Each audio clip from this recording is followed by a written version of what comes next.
In today's video, I'm going to teach you how to create a new journal entry. This task might seem daunting at first, but by the end of our walkthrough, you'll feel much more confident about managing your finances through journal entries. So, let's dive right in. When you're ready to make a new journal entry, start by opening your accounting software and navigating to the section labeled Journal Entry or something similar. Depending on your software, this section is usually found in the menu under Transactions or Financial Tools.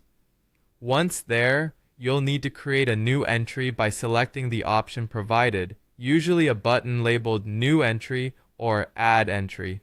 This initiates the process of logging a new transaction in your financial records. The first line of your journal entry will involve debiting your cash or bank account. In this context, debiting means that you're increasing the balance of your cash or bank account.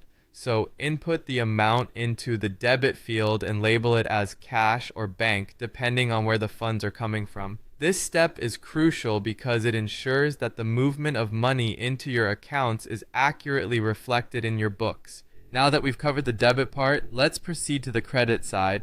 Here, you will credit an asset account. Asset accounts include things like equipment, inventory, or any other resources your business owns. When you credit an asset account, you're indicating a decrease in its balance. So, enter the corresponding amount you entered for the debit in the credit field and select the appropriate asset account from the list provided. At this point, your journal entry should balance, which means the total debits equal the total credits. As a manager of your finances, always ensure this balance to maintain accurate financial records.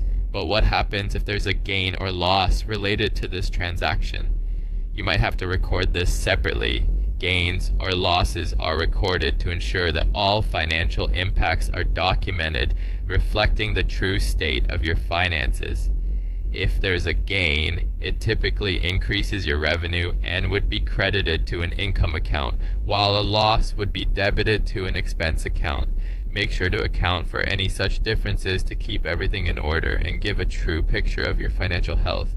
Following these steps will help you manage your entries with ease and precision. Remember, no detail is too small, and accuracy is critical in maintaining the integrity of your financial records. And there you have it, a complete guide to creating a new journal entry. It's all about understanding the flow of money, accurately reflecting transactions, and keeping your books balanced. Keep practicing, and soon this process will become second nature. Thanks for watching, and keep mastering your finances.